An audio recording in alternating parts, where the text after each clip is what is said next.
বর্তমান যেভাবে চলছে, আবার যে কোনো একটা সময়ে ভবিষ্যতের কোনো এক বর্তমানে আবার এরকম এক সেমিনার আবার করে আমাদের এরকম একটা আইরনিক একটা টাইটেল দিয়ে আবার কোনো প্রোগ্রাম হইলেও হইতে পারে, তবে আমরা সেটা চাই না। আজকে নরেন্দ্র মোদী একটা স্ট্যাটাস দিয়েছে আজকে, তো আমি নরেন্দ্র মোদীর স্ট্যাটাসে একটা ফ্রেজ আছে, মানে খুবই গুরুত্বপূর্ণ একটা ফ্রেজ, যেটাকে আমাদেরকে একটু লোকেট করতে হবে। উনি আজকের এই বিজয়টাকে উনি বলেছেন India's historic victory in 1971, India's. So the focus was in India's positiveness, C the positiveness, India's victory. এবং এক্ষেত্রে কারো হিস্সা স্বীকার করে নাই। একটা ম্যাচের উইনার একজনই হয়, ট্রফি একজনই থাকে, ট্রফি তো একজনই পায়। তাইলে 71-এর ট্রফি যদি ইন্ডিয়া পায়, তাহলে বাংলাদেশ পাইছে কি? আবার যদি এটা বাংলাদেশের ট্রফি হয়, তাহলে ইন্ডিয়া কিভাবে দাবি করে যে এটা আমাদের ইন্ডিয়ার ভিক্টরি, এবং ট্রফিটা কোথায়, কই? তার মানে আমরা এখানে মানে এই সিচুয়েশনটা is generating more confusions, more questions than answer. Constantly এটা কিন্তু আমাদের কনফিউশন জেনারেট করছে, আমাদের হচ্ছে এটা কোয়েশ্চেন জেনারেট করছে। আমাদের কোয়েশ্চেন, এটা থেকে আমি কোনো সিদ্ধান্ত যাইতে যাচ্ছি না, আমি কিছু কোয়েশ্চেন অ্যারাইজ হয়েছে। আমরা ধরে নেই একটা হাইপোথেটিক্যাল ওয়ার্ল্ডে এটা ইন্ডিয়ার ভিক্টরি, আমরা ধরে নিচ্ছি এটা ইন্ডিয়ার ভিক্টরি। তার মানে পাকিস্তানের সাথে ইন্ডিয়া যুদ্ধ করেছে এবং ইন্ডিয়ার বিজয় হয়েছে। তার মানে তৎকালীন সময়ে যারা পাকিস্তানের পক্ষে ছিল, তো তার মানে তাদের অবস্থানটা তাহলে সঠিক ছিল না? আমি জাস্ট প্রশ্ন করছি, এটা কিন্তু উত্তর না। আমি প্রশ্ন করছি, এটা উত্তর না। তার মানে হ্যাঁ, আমি তো বললাম এটা হাইপোথেটিক্যাল, আমরা ধরে নেই দুইটা সিচুয়েশন। আমি দুইটা সিচুয়েশন ধরে নেই, যে দুইটা সিচুয়েশন, একটা সিচুয়েশনে আমি কথা বলছি, আমার কথা বলার আজকে হচ্ছে নরেন্দ্র মোদী স্ট্যাটাসটা নিয়ে কথা বলছি। আমি ধরে নিচ্ছি নরেন্দ্র মোদী যে ক্লেম করেছে, মানে whenever you are coming up with a claim, you must come up with some supporting detail, right? চলেন আমরা দেখি ওনার আর্গুমেন্টটা ঠিক, এটা ইন্ডিয়াস ভিক্টরি। তাহলে ইন্ডিয়াস ভিক্টরি যেহেতু ছিল, তার মানে পাকিস্তানের পক্ষে যারা ছিল, আমরা এখন যাদেরকে মুক্তিযুদ্ধের বিরোধী শক্তি, রাজাকার, আমরা পাকিস্তানের পক্ষে বলছি, আমরা এই যে ন্যারেটিভটা যাদের এগেনস্টে যাচ্ছে, তার মানে ইন্ডিয়ার তাদের যে অবস্থানটা, তারা চায় না ইন্ডিয়া জিতুক, তো তার মানে অবস্থানটা তাদের সঠিক ছিল। ওকে, এক নম্বর বিষয়, এটা হচ্ছে একটা সিনারিও। আবার চলেন দ্বিতীয় সিনারিওতে আমরা দেখি, যদি এটা আমাদের তাদের অবস্থান যদি সঠিক হয়ে থাকে, তার মানে কি এটা ইন্ডিয়ার ভিক্টরি না, এটা ইন্ডিয়ার ভিক্টরি না, এটা বাংলাদেশের ভিক্টরি। যদি আমরা তাদেরকে বলছি যে তারা স্বাধীনতা বিরোধী, তারা হচ্ছে আমরা তাদেরকে আদারাইজ করছি, আমাদের শত্রু বানাচ্ছি, এবং তারা আমাদের শত্রু, আমি 71-কে বিশ্বাস করি তারা শত্রু, তার মানে কি ইন্ডিয়া যে এই দাবিটা করছে, এই দাবিটা হচ্ছে সম্পূর্ণভাবে একটা মিথ্যা তথ্য, সম্পূর্ণভাবে মিথ্যা। আমি আজকে এই স্ট্যাটাসের পরে গত 16 ডিসেম্বরে মোদির স্ট্যাটাস দেখেছি, আমি রাহুল গান্ধীর আজকে অবস্থান দেখেছি, আর গত 16 ডিসেম্বরে দেখেছি, তার আগেও দেখেছি। প্রতি বছরেই তাদের স্ট্যাটাস, তাদের অবস্থান মুক্তিযুদ্ধকে নিয়ে এটাই ছিল, এটা নতুন না কিন্তু। তো তার মানে কি আমরা ধরে নিচ্ছি না, এই যে একটা ক্লেম করছে আমাদের জাতীয় অর্জনকে ভারত বা একটা বিদেশি, সেটা হচ্ছে কি এটাকে অ্যাপ্রোপ্রিয়েট করছে, এটাকে আমরা মিস অ্যাপ্রোপ্রিয়েট বলছি, এটাকে এটা মিস অ্যাপ্রোপ্রিয়েট করেছে। তার মানে এতদিন পর্যন্ত বাংলাদেশ তার অবস্থানে নিশ্চুপ ছিল, তার মানে ট্রফি নিয়ে দিয়ে আসছে, ট্রফিটা নিচে নিয়ে দিয়ে আসছে। তার মানে আওয়ামী লীগ, আমরা যে বলছি এই যে মুক্তিযুদ্ধকে শুধুমাত্র শেখ পরিবারের একটা পারিবারিক সম্পত্তিতে পরিণত করেছে, অনেকেই বলে যে মুক্তিযুদ্ধকে আওয়ামী লীগীকরণ করেছে, আওয়ামী লীগ পরিবারের করেছে। এই জায়গায় আমি এটা পার্শিয়ালি ট্রু, মুক্তিযুদ্ধকে বেসিকলি শেখ পরিবারের পারিবারিক সম্পত্তিতে রূপান্তর করেছে একদম। যেমন একটা বিজনেস এন্টাইটিতে কি হয়, আমরা ব্যাংকিং সেক্টরে যেটা দেখেছি, সেখানে হচ্ছে বাবা হয়ে হচ্ছে এমডি, ওয়াইফ একটা পদ পায়, ছেলে একটা পদ পায়, ছেলের বউ পায়, তারপর হচ্ছে ছেলের নাতি পায়, এই পরিবারের মধ্যে এই ভাগাভাগিগুলো চলে আবার যেটা ঠিক একইভাবে হচ্ছে আমরা এই শেখ পরিবারের মধ্যে সবকিছুকে দেখেছি। তো এতদিন পর্যন্ত এই যে আওয়ামী লীগের নিশ্চুপতা, আওয়ামী লীগ যে নিশ্চুপ ছিল, এই যে ক্লেম করতো যে ৭১টা হচ্ছে যে ভারত, এই বিজয়টা ভারত হচ্ছে এটাকে ওন করে, এই পর্যন্ত কোনোদিন আমরা বিরোধী অবস্থানে আওয়ামী লীগকে পাইনি, নেভার। যে এটা কখনোই বলে নাই যে না এই ৭১ এটা আমাদের অর্জন, তার মানে ৭১কে আমাদের করতে আমরা ব্যর্থ হয়েছি। ৭১ যেটা আমাদের, এটা বাংলাদেশের, এই ক্লেমটা আমরা করতে ব্যর্থ হয়েছি। আমরা হচ্ছে এক ধরনের ওই যে দুধ ভাত খেলোয়াড়ের মতো ওই যে মনে মনে খুশি হইতাম, কিন্তু ইন্টারন্যাশনালি বা ইন্ডিয়ান যে ন্যারেটিভটা প্রতিষ্ঠিত হয়েছে যে এটা হচ্ছে ভারত পাকিস্তান যুদ্ধ, এই বিষয়ে আমরা এখনো পর্যন্ত কোনো ধরনের কনস্ট্রাকটিভ কোনো ধরনের ডিবাঙ্ক আমরা স্টেট পর্যায় থেকে আমরা দেখি নাই। তার মানে আওয়ামী লীগ নিজে হাতে এই কাজটা করে আসছে। তারপর দেখেন ৭১ পরবর্তীতে যে ইন্দিরা গান্ধী আমাদের দেশে আমাদের কিছুদিন ফোর্স ডিপ্লয় করে রাখছে। আমাদের পরবর্তী ব্যর্থতাটা কি? আমাদের পরবর্তী ব্যর্থতা হচ্ছে আমরা দেশের মধ্যে আমরা একটা কমিউনিটি হয়ে উঠতে পারি নাই, দেশের মধ্যে আমরা একটা কমিউনিটি হয়ে উঠতে পারি নাই, এবং আমরা বাউন্ডারির বাইরে আমরা একটা সিভিলাইজেশনের ধারণাটা আমরা প্রচার করতে পারি নাই। ইন্ডিয়া কি করেছে? ইন্ডিয়া কিন্তু চিন্তা করছে বিয়ন্ড দ্য বাউন্ডারি। আর আমরা ডিভিসিভ পলিটিক্সে শুধুমাত্র নিজেদের মধ্যেই আমরা সবসময় এক ধরনের কনফ্লিক্টের মধ্যে ছিলাম। সবসময় আমাদের পুরো ফোকাস ছিল ইনল্যান্ডে, আমাদের শুধুমাত্র বাউন্ডারির ভিতরে, বাইরে কিন্তু অর্থাৎ আমাদের গ্লোবাল পলিটিক্সে আমাদের বাংলাদেশকে আমরা লোকেট করতে পারি নাই, আজকে পর্যন্ত পারি নাই, এখন পর্যন্ত পারি নাই। ৭১ পরবর্তী সময়ে যখন আমাদের এই মুক্তিযুদ্ধের ধারণাটা পশ্চিমবঙ্গের দিকেও যাওয়া শুরু করলো, পশ্চিমবঙ্গে যেন সেটা ওয়াইড স্প্রেড না হইতে পারে, সেজন্য ইন্দিরা গান্ধী কি করলো যে এখানে ফোর্স ডিপ্লয় করলো। উনি তো সাথে সাথে নিয়ে যায় নাই, ১৬ ডিসেম্বর কি নিয়েছিল, জানুয়ারির খুব সম্ভবত সেকেন্ড উইক অফ জানুয়ারিতে মনে হয় উনি রিট্রিট করছিল, মার্চে রিট্রিট করছে। তার মানে এই সময়টা পর্যন্ত কিন্তু ছিল। তখন শেখ মুজিব ইন্দিরা গান্ধীকে নিশ্চয়তা দিল যে না, আমরা এই যে আমাদের একটা আইডিয়া ক্রিয়েট হয়েছে, আমরা সবাই একটা কমিউনিটি হয়ে উঠব, এই ধারণাটা আমরা বাউন্ডারির বাইরে যাইতে দিব না, আমরা সেটাকে পশ্চিমবঙ্গে যাইতে দিব না, যেটা হিস্ট্রিক্যালি যেই ল্যান্ড আমাদের, যাদের সাথে আমাদের কালচারাল অ্যাটাচমেন্ট রয়েছে, যে মানুষগুলো আমাদের, আমরা কি হিমালয় থেকে এই যে বে পর্যন্ত এই ল্যান্ড কিন্তু আমাদের এই সিভিলাইজেশনের আমাদের। তার মানে শেখ মুজিব কি করেছে, আমাদের এই যে সিভিলাইজেশন হয়ে ওঠার যে ধারণাটা এটাকে ব্র্যাকেট বন্দি করেছে। সোনিয়াকে যখন ইন্দিরাকে যখন এই নিশ্চয়তা দিয়েছে যে আমাদের এই সিভিলাইজেশনের ধারণাটা আমরা বাউন্ডারির ওই পাশ পর্যন্ত নিব না, ওই আশ্বস্ত হয়ে কিন্তু উনি আবার কি করেছে, ওনার সৈন্য উনি রিট্রিট করেছে, উনি এখান থেকে নিয়ে গিয়েছে। তো তার মানে এই যে আমরা না উঠতে পারলাম কমিউনিটি হয়ে আমাদের নিজেদের মধ্যে, আবার না উঠতে পারলাম দেশের বাইরে একটা সিভিলাইজেশনের ধারণা নিয়ে, আমরা সবসময় একটা ডিভিসিভ পলিটিক্সের মধ্যে ছিলাম, অলওয়েজ, একদম সবসময় আমাদের একটা ডিভিসিভ পলিটিক্স ছিল। আমার ব্যক্তিগত ধারণা বাংলাদেশে মাইনরিটি বলতে কিছু আইডিয়াই নাই। মাইনরিটি শুধুমাত্র তারাই যারা বাংলাদেশ বিরোধী। মাইনরিটি কোন হিন্দু কখনো মাইনরিটি হইতে পারে না, কোন খ্রিস্টান কখনো মাইনরিটি হইতে পারে না, কোনো বৌদ্ধ কখনো মাইনরিটি না, পাহাড়ে যারা থাকে তারা কখনো মাইনরিটি হইতে পারে না, চাকমা কোনো মাইনরিটি হইতে পারে না, তারা এই ভূখণ্ডের একদম সমান অধিকারভুক্ত মানুষ।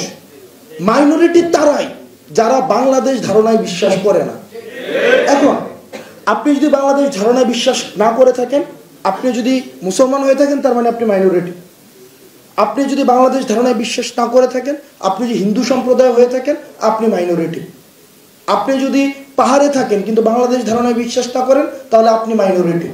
কিন্তু আমরা এই মাইনরিটি ধারণাটাকে এটার একটা টেন্ডার বাণিজ্য করেছি, আমরা এটাকে আমরা টিকিট দিয়েছি, এটাকেও আমরা একটা বাউন্ডারির মধ্যে নিয়ে আসছি। এই কমিউনিটি মাইনরিটি, এই কমিউনিটি মাইনরিটি। যখনই আমার ক্ষমতায় থাকার প্রয়োজন হয়েছে, এই minority majority play card create করে এই যে ভ্যাকুয়াম স্পেসের মধ্যে আমি আমার পলিটিক্সটা সেট করেছি, এবং ওই জায়গা থেকে ফ্যাসিজমের উৎপত্তি হয়েছে। তার মানে মোটাটাকে বলতে গেলে আমাদের একদম যে সব সময় আমাদের এক রকমের আমাদের ব্যর্থতা, এটা আমি বিজয়ের পরিক্রমা বলতেই চাই না, এটা ব্যর্থতা।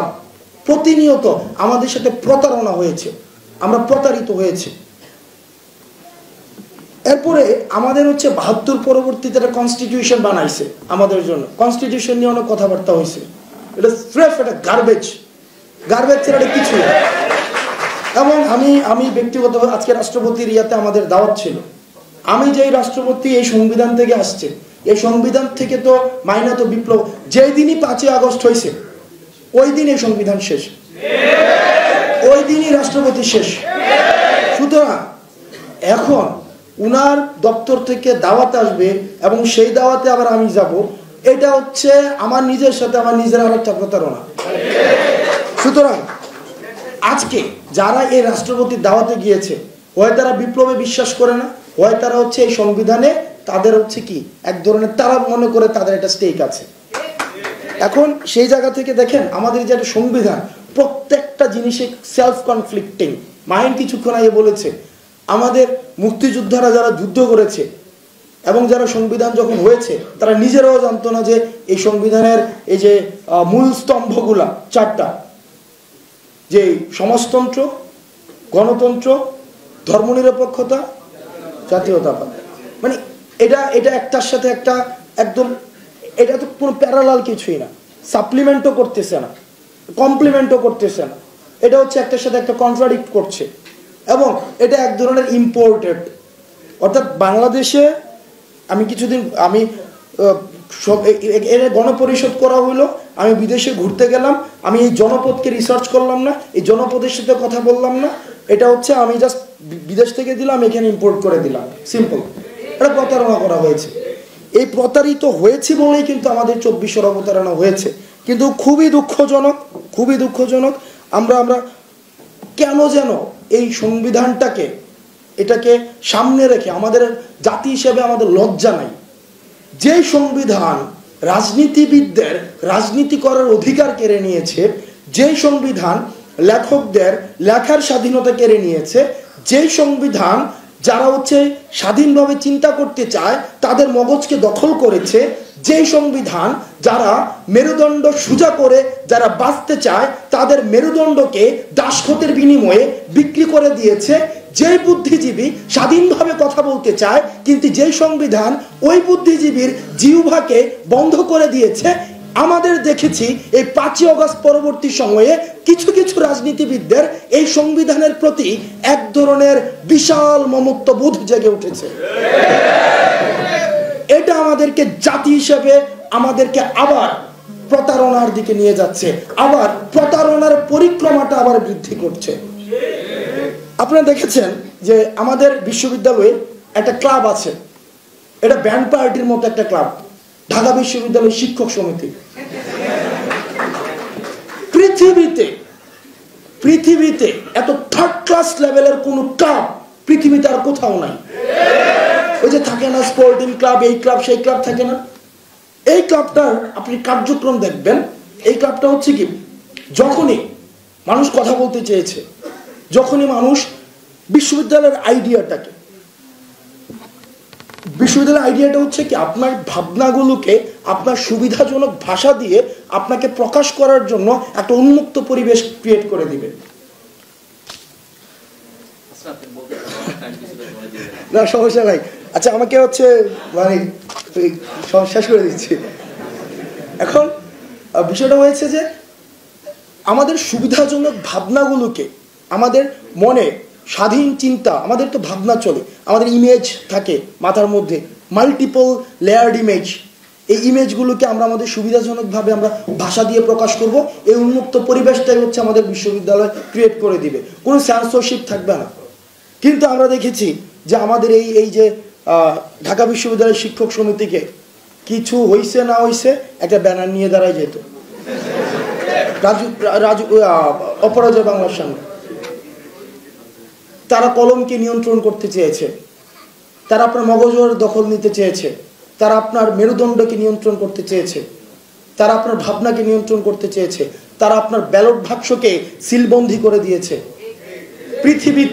পৃথিবীতে আর কোন সভ্যতা, কোন জাতি, ইভেন জার্মানিতে যে নাৎসিরা ছিল তাদের মধ্যে এই ক্যারেক্টারিস্টিক্স গুলো আপনারা পাবেন না, যে একই সাথে পরিবারগুলো নষ্ট হয়েছে, একই সাথে শিক্ষকরা নষ্ট হয়েছে, একই সাথে পৃথিবীর আর কোথাও নেই যেখানে গণভবনের যিনি মালিক এবং বাইতুল মুকাররমের খতিব একই সাথে দেশ ছেড়ে ফেলে।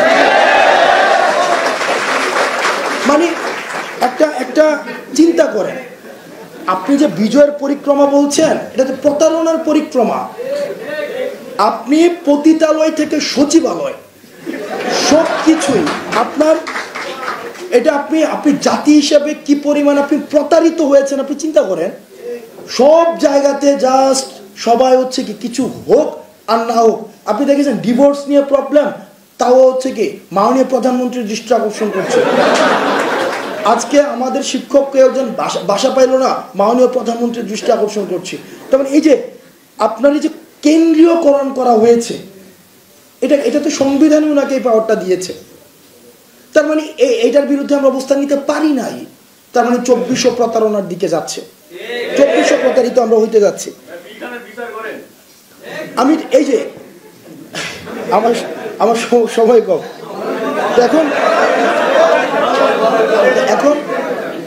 এখন সেই জায়গা থেকে আমরা প্রতারিত হতে চাই না। আপনার মাঝে মাঝে আমি ব্যক্তিগতভাবে মনে করি, আমি খুব অনেকে মনে করেন যে হচ্ছে সে কেঁদে দেয়, রাস্তাঘাটে যায়, সে হচ্ছে মানে চোখ দিয়ে পানি পড়ে যায়, এ হচ্ছে। আবার অনেকে হচ্ছে বাংলা সিনেমার হচ্ছে আনোয়ার না কার সাথে তুলনা করে আমাকে লিঙ্ক পাঠায়, আমি দেখি। আপনি ধরেন, আপনি প্রত্যেকটা দিন আপনি ব্লাড নিয়ে আপনি ডিল করছেন, প্রত্যেকটা দিন আপনি কনফ্লিক্ট নিয়ে ডিল করছেন, আপনি ভায়োলেন্স নিয়ে ডিল করছেন। প্রত্যেক দিন আপনার জীবনে কোনো সকাল নাই, আপনার জীবনে কোনো সন্ধ্যা নাই, প্রতিনিয়ত আপনি ভায়োলেন্সের মধ্য দিয়ে যাচ্ছেন, প্রতিনিয়ত এভরি সিঙ্গেল আওয়ার্স আমাদের ভায়োলেন্স, আমরা এই যে কনফ্লিক্ট, ব্লাড, এই বিষয়গুলোর মধ্য দিয়ে আমাদের যেতে হয়। আপনি যে আমার কান্নাটা দেখেন না, এটা শহীদের সাথে, এটা কান্না না, এটা ক্রোধের আগুন। আমরা এটা নিশ্চিত করতে চাই, আমরা রাস্তায় যারা ছিলাম, আমাদের রাজনীতিবিদ যারা রয়েছেন বর্তমানে, আপনারা সংসদ ভবন মুখী হচ্ছেন, খুব শীঘ্রই হবেন, যাবেন, মিনিস্ট্রি দখল করবেন, গাড়িতে পতাকা উঠবে, কোনো সমস্যা নাই। আমরা সেটার জন্য আমরা রক্ত দিয়েছিলাম, যেন ভোট দিয়ে আপনারা আপনাদের গাড়িতে, যার গাড়িতে পতাকা ওঠার যোগ্য তারাই যেন ক্ষমতায় আসতে পারে, আমরা সেটা নিশ্চয়তা দিব। কিন্তু আপনারা আমাদের সাথে যে প্রতারণা করছেন, এটা আমরা দেখছি। আমরা যেভাবে অতীতকে বর্তমানের কাঠগড়ায় দাঁড় করাচ্ছি, ঠিক একইভাবে আপনাদের এই বর্তমানটা ভবিষ্যতের কাঠগড়ায় অপরাধী হিসেবে বিবেচিত হবে। সুতরাং যারা রাজনীতিবিদ রয়েছেন, আপনাদের অভিজ্ঞতার প্রতি সম্মান জানিয়ে বলছি, আপনারা এই তরুণ প্রজন্মকে, আপনাদেরকেও বুঝতে হবে আমরা একটা জেনারেশন কনফ্লিক্টের মধ্যে রয়েছি। এখন আর এটা বাইনারি পলিটিক্সের মধ্যে নাই যে আওয়ামী লীগ, বিএনপি, জামাত, ছাত্রদল, ছাত্র শিবির, এই পলিটিক্সের মধ্যে এখন আর নাই। এটা কেমন একটা স্রেফ একটা জেনারেশন কনফ্লিক্ট, স্রেফ জেনারেশন কনফ্লিক্ট। আমরা একটা আপোষহীন, আমরা একটা প্রজন্ম গড়ে উঠছি, একটা আপোষকামী প্রজন্ম, যারা হচ্ছে আমাদের শেল্টার হচ্ছে। এই দুইটার মধ্যে একটা সিঙ্ক হচ্ছে না, কোথায় যেন একটা রিফট আছে। এই রিফটকে ব্রিজ করার চেষ্টা করেন, এবং এটার দায়িত্ব আপনাদেরকে নিতে হবে। আপনারা দায়িত্ব নিতে পারেন নাই বলে হচ্ছে কি আমাদের 71-এর পরে আবার 24 লিখতে হয়েছে। এখন আপনারা যদি আবার দায়িত্ব নিতে ব্যর্থ হন, এবং আপনারা ব্যর্থ হচ্ছেন এটা আমরা দেখতে পাচ্ছি, তারপরে কিন্তু 24-এর পরবর্তী আরেকটা সাল লিখতে হবে, এবং সেটি এত ব্যবধান থাকবে না, এই নিশ্চয়তা আপনাদেরকে দিতে পারে। আপনারা ভালো থাকবেন, সুস্থ থাকবেন, আপনাদের সাথে দেখা হবে, এবং হচ্ছে আকাশের নিচে এবং জমিনের উপরে যতদিন না পর্যন্ত ইনসাফ সব জায়গায় আমরা কায়েম করতে পারছি, আমাদের লড়াই চলবে। সালাম আলাইকুম।